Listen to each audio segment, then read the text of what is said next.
Yo, what is up, everybody? Your boy E-Man from the Average Joe Sports Talk Podcast coming at you another live episode, the weekly episode that I throw down right before my weekly throwdown on Thursdays at the Factory Sports Corp channel. Check us out this Thursday. Jordan and I got to do another exciting throwdown. Anyway, today, getting a little warm up, little head start here. As we all know, Lamar Jackson saga, the Aaron Rodgers 2.0. It's what I want to call Lamar and the Ravens. You know, Aaron Rodgers and the Packers. Unreal, man. Officially came out. Lamar decided to take it to Twitter, let his fans know, told the real story. Conveniently, after all the owners were together, you know, going over the NFL, the rules that they sent out, you know, was voting on rules and stuff like that. All the owners are together doing their thing right before the draft. But it's crazy because the news comes out. I believe it was yesterday, right? Let me see. The news came out yesterday regards to, let me see here. Lamar went to Twitter. Hold on, wrong tab here.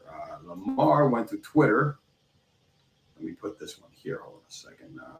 Delete this one. I apologize. I had this set up, but I couldn't. Let me share my screen here, and let's go talk over here about our boy Lamar Jackson, who went to Twitter. You know, decided to go on Twitter and share his story. That was yesterday, all right, in regards to let the fans know exactly what is going on, right? Exactly what is going on with the whole trade situation and his free agency. All right, here we go. And his free agency. So Lamar Jackson took out to Twitter, had a nice lengthy tweet explaining a letter to fans as he went ahead and titled it. And like you see there, he wanted to thank all his fans, first and foremost. I'm not going to read the whole thing, for their support and how they showed it to him. And they're all amazing. He appreciates the fans so much. He loves the Ravens fans. You know, he cannot believe anything you read about me. And he's going to personally answer everybody's questions. So in this thread, he goes in regards to his future plans. He said that as of March 2nd, he requested a trade from the Ravens organization, which the Ravens is not interested in meeting his value. Again, undisclosed value. We don't know how much he's actually asking. And everyone that has met with him or been around him know that he loves the game of football and his dream is to play to win a Super Bowl. Now, again, we all know for sure that he wants to make, Deshaun Watson money, more than Deshaun Watson guarantee, which is $230, right? In addition, he also wants to make sure that, you know, he wants to get this money. He said that the other fact that we know about the negotiators that he turned down 3 years, 133 guaranteed, right? That's all we know. There hasn't been a number there that has been disclosed of what he wants to get paid yet. I mean, it probably been disclosed between him, back and forth himself, because he doesn't have an agent, between him and the Ravens.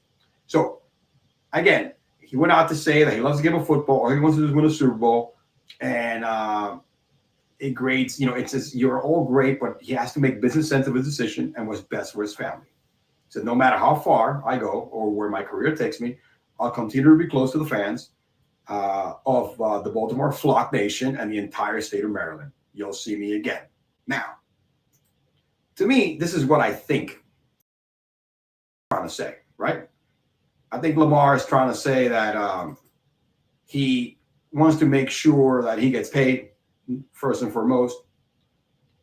All right. He wants to make sure that he does exactly that he gets what his worth is.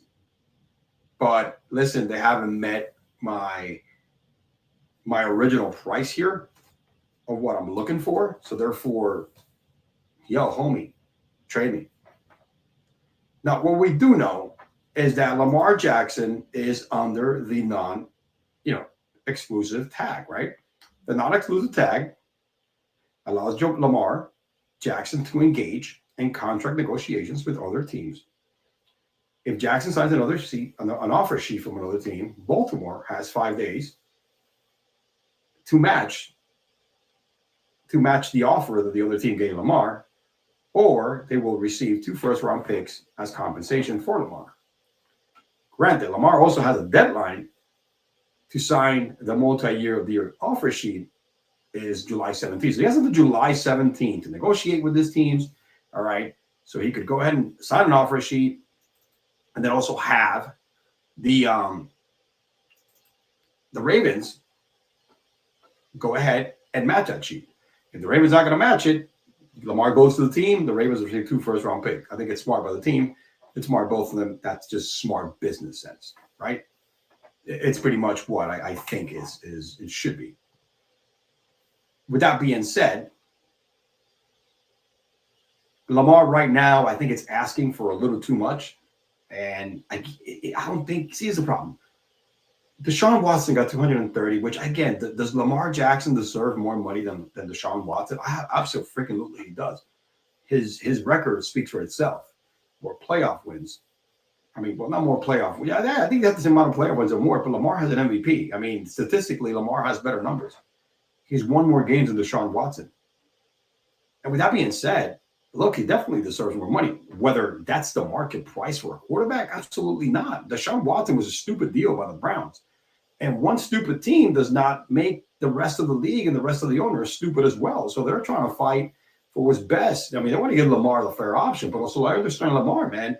It's the market value, supply and demand. I get it. He doesn't have an agent, battling for him or anything like that, regardless of the fact. But he is trying to get what's his worth and what's best for him. May not be what's right or what he's going to get because of the actual market here. He practically said in this tweet that what I read from this, if he doesn't get an offer from another team, doesn't get matched, then he needs to get traded because he's basically telling the fans that he doesn't want to come back. He doesn't want to come back to Baltimore. He's basically telling the fans that, hey, peace out, dude. Either way, trade or not, I'm not coming back. Even if it means not playing next season. Because what happened if the Ravens do not, let's say Lamar doesn't get any offers, right? What happens in this case, right? If Lamar does not sign another offer sheet for another team, again, he and the Ravens have until July 17th to reach a long-term deal before he plays under the 1-year franchise tag. If Lamar doesn't take the franchise tag and doesn't sign the franchise tag, guess what, brother? He has to hold out. Again, all in a nutshell here, what I read based on Lamar's tweet, all right, here's exactly where I hear the words of, if nobody signs me, if I don't get traded, if I don't get the money I'm getting from whether it's the Ravens, somebody else, then he is willing to opt out next season and not play. That's what I got from this long-ass tweet explaining himself. So I think it was pretty clear in a few words. Now, what teams should really look at this moment right now and pursue Lamar Jackson? There's some teams out there that make a lot of sense to pursue Lamar and give up the assets. Because let's be serious. Lamar is a heck of a freaking player. Great quarterback. I mean, MVP, he's a hard worker, man. I mean, I know Lamar from down here. He's from Pompano Beach. Excuse me. He's from Pompano Beach. I'm in South Florida. I know people that are close to him. And his character is, he busts his ass. He's been doing this since high school, since, Pop Warner. The kid is a hard worker, and you've seen how he's developed and how he improves year over year. With his deficits, he was, glorified a running quarterback, a running back, even though he won his MVP the second season, threw 2 for 38 touchdowns, rushed for a whole bunch of more, had a great season. He's throwing the ball much, much better with no support from wide receiver studs, right? I mean, come on. Hollywood Brown was his best receiver that he's played with. All right. Bateman, he's been hurt, and he's supposed to be the best thing that's supposed to be this to help Lamar to the next level. His best freaking receiver is a tight end in Mark Andrews. And he's been able to do MVP seasons and take them to the playoffs consistently and win games and win divisions and all that good stuff. But there's some teams out there that would fit the mold for Lamar Jackson. First and foremost, there's teams out there that joined the conversation today. Today's March 28th. This tweet came out yesterday.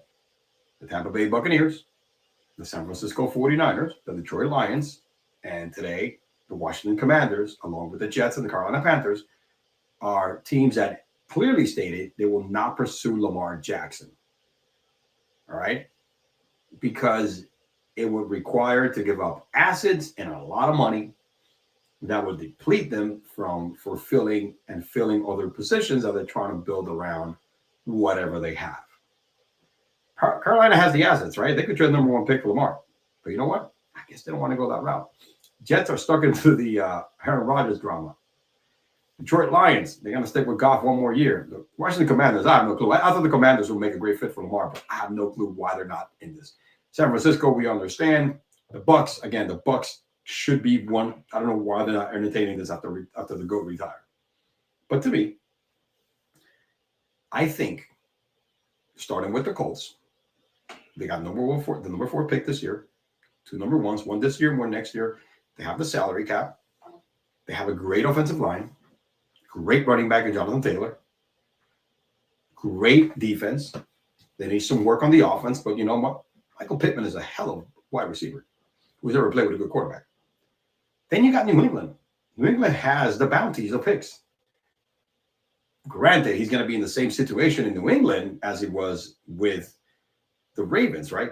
Great head coach, Bill Belichick. The guy, he has a great running attack, great offensive line, great defense, but he's going again. Juju Smith-Schuster is your best wide receiver, even though Juju Smith is probably the best receiver you'll be playing with up to this point. So New England to me is the second best fit that should go ham and balls out for Lamar, regardless of how much it's going to cost him. And finally, the Tennessee Titans, because they are in rebuild mode. It's not going to happen with Tannehill. They could drop Tannehill this year, have money in the salary cap. They could trade Mark, Derrick Henry. And they got a good young core of wide receivers. Okonkwo, that a tight end. I mean, you got I forget the dude that Traylon Burks is really good. I mean, you got some pieces that you could throw in there. But Tennessee can offer the money, and Lamar's going to be stuck. Tennessee's not a great team, but again, great head coach in Tennessee, the Titans, and also a great defense. So those are the 3 teams that make the most sense. Because Miami even said themselves they're completely out of the race. Completely out of the race. So right now, there are some limited choices for Lamar Jackson here. There are some open choices, and these are the teams that should definitely pursue the heck out of it. They should pursue Lamar 100%. Again, the Ravens, not the Ravens. Well, the Ravens, obviously. But I think, like I said, the Colts and New England and even Tennessee can definitely go after him. I still say Miami should figure this out and go after him, even though they said the 5th year with Tua is great. Well, I'll trade Tua to the Ravens, right? With the number 1 pick, our first pick and Tua to the Ravens for Lamar. Boom, give him the damn money. And Lamar lining up in Miami, baby, hometown kid. Only 20 minutes. He's gonna be playing 30 minutes away from where he grew up. All right, baby. He's gonna be playing in Miami Gardens, 30 minutes away from Pompano Beach. He's gonna fill out that stadium. Tariq on one side, Jalen Waddle in the other. Oh my goodness, the expectations of that formation. I think Miami should go balls out and pursue the heck out of this. If there's any time for tampering, Jim Ross should be all over this bad boy right now. You know what I'm saying? It should be all over that. That's my take on Lamar Jackson, man. It's getting dicey. It's getting really, really bad out there. Honestly, it's becoming Rodgers 2.0-ish, right? The Rodgers and the Jets right now, and Tampa Bay. And the Packers are they're all arguing, and we don't know who the compensation is and whose ball is it, but hey, it is what it is. I think it's going to be, this thing is going to, again, honestly, the choices, the Lamar drew the line in the sand yesterday with this tweet. You either trade me, somebody signs me, and you go ahead and give up the picks, or I am not, or you pay me. That's the options he gave the Ravens, or I'm not coming back. And before I close this segment out, it'll be stupid for Lamar Jackson to sit out a season because he wants to get that top dollar that's probably not available and is very, very unreachable for like 90% of the NFL or NFL teams. So this is the problem. I give the kid props for what he's doing without an agent, but this is when the agent comes into play and has the resources and negotiation tools and the experience to make these backdoor deals. All right, because the agent at the end of the day is going to get the player the most money because that's the most money they're going to earn for themselves. You get what you pay for. Sometimes what you pay for to save some bucks, a little bit of the bottom line, doesn't pay up in the long term, and this is probably what's happening to Lamar. But I give him credit. The kid is trying. All right, let me get off my soapbox here. Moving on to my next issue I want to talk about here today. Let me go ahead and go back to this, but the NFL met, the NFL teams met together. They will go over certain rule changes they want to propose, and they vote on the rule changes and stuff like that. And again, this is the part that pisses me off about the NFL, right? You have certain things here. I don't get it. I don't get exactly what would happen here. They met together, and there was some rule changes they wanted to bring across and vote on and stuff like that. And I had it open here, and I apologize. But on certain, they vote today on certain numbers, on what they can. They voted on, they're gonna pass the number 0, to wear the jersey and stuff like that. But there was some serious rules, man, that the teams brought up to play. That I honestly believe it would have made the NFL better. I mean, certain rules that I thought it would definitely make them pop, and honestly, very innovative on behalf of the teams, and the NFL voted them down. Let me share my screen so I can show you what I'm talking about here. And I apologize, I have to research and look for it again because I closed my tab. So here we go. So quick recap: they voted to allow players to wear the number 0. All right, numerals between 0 and 49 and 90 to 99. Of course, we have Calvin Ridley, who hasn't played a whole year, was suspended for gambling, excited about wearing number 0.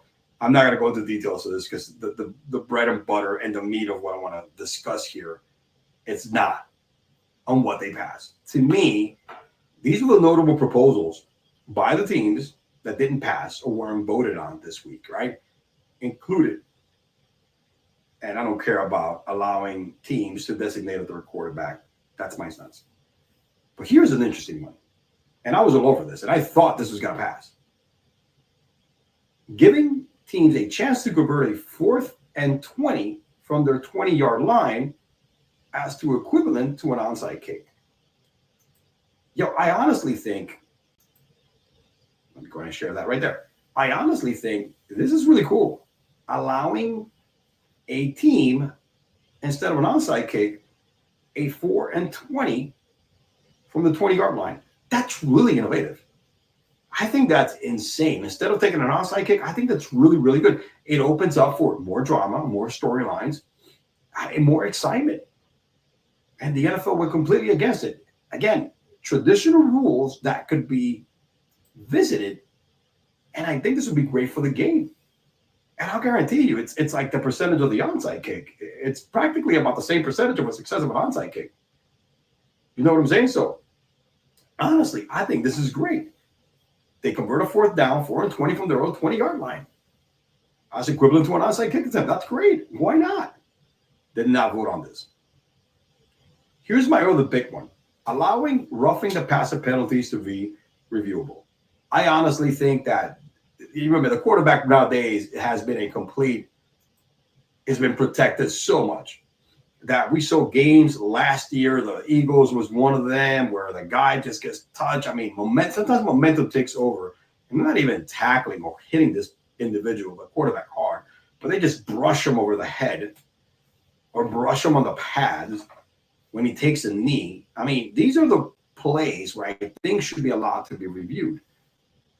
These are the instances where I think roughing the passer penalties should be absolutely reviewable. And I think it should be like, one review per game, per coach, per team. What is wrong with that? You save it for the end. Look, there's a lot of roughing the passer penalties, man, that are not roughing the passer, man. They touch the dude with a nail, with the pinky nail, dude, man, all of a sudden, they call it roughing the passer. I mean, the quarterbacks are like cream puff nowadays, man. You cannot even like blow on them, and they'll call it roughing the passer. I honestly think that is another unbelievable rule that I think it should be allowed. I don't care about spotting the ball at the 25-yard line instead of the 20. Look, that's fine. It can go either way, or spotting the ball on the 25-yard line and a kick, on a fair catch of a kickoff. To me, that's my stuff. But to me, the two main rules that I think they should have really, really tabled it if they were not going to vote on is definitely given a chance to convert a 4th and 20 from their 20-yard line as an equivalent to an onside kick attempt. That is freaking awesome. That would have just completely reinvented the game. Reinvent the game, man. That would be unbelievable. I think that is like 21st century kind of shit. All right. The NFL has always been as a very innovative league. There's a reason why they're the top league in the United States sports, man. They're number one watch sport. But I think it gets to a point that I think they're getting very traditional. These are things that are not going to hurt the game, but only help the game, allowing that rule of take a 4 and 20 from the 20 instead of an onside kick. And again, I think they should be allowed to review at least one roughing the passer rule. I think that just gives an opportunity for more fairness. I think more transparency. And look, 4 and 20 is easy to call, man. You're either going to make it or you're not going to make it. So, right? So it takes the ball hit this guy an onside kick or not, right? And one reviewable penalty on roughing the passer just takes also the ownership. It gives more transparency, and it also kind of like, it makes the game more transparent because you could see the ref effed up because the referees do fuck up, right? It is what it is. And I think the NFL really, really are acting like a bunch of dumbasses when not even giving this an opportunity or even tabling it. They should have tabled this. But they should definitely, they just left a good opportunity on the table for the game to evolve in regards to these two rules. It is what it is.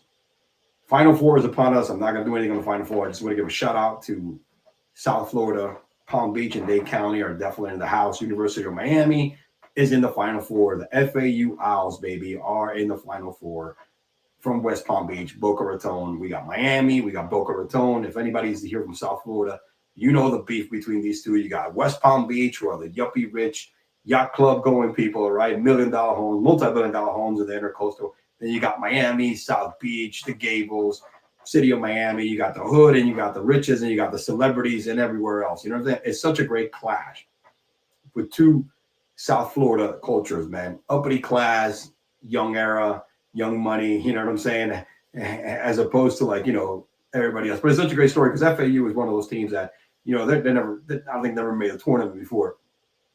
And it's funny, they've done such a great ride because this year they were ranked most of the year. At the FAU Owls, they won their conference, so they won like 30-something games. So even though they were not seen as a threat, man, great story, great Cinderella story. under Jim Larinaga, University of Miami has been hustling down the Jim Larinaga and made consistent top, Sweet 16s and done really, really well for themselves. They were a program on the rise and being built. Larinaga took George Mason to the Final Four, so they brought this guy in, and he's done that. He's put in the work and made Miami to kind of household name. But it's great that South Florida is 50% of the Final Four and repping it big. It is what it is. Well, thank you, everybody, for listening and watching. I just wanted to decide to do my weekly. I know sometimes I don't give everybody a lot of notice, but check me out on my YouTube channel. Go to my YouTube channel and rewatch this if you haven't. And also check out the replay on Twitter. I appreciate everybody for listening and watching. This is your boy E-Man from the Average Joe Sports Talk signing out. All right. Peace.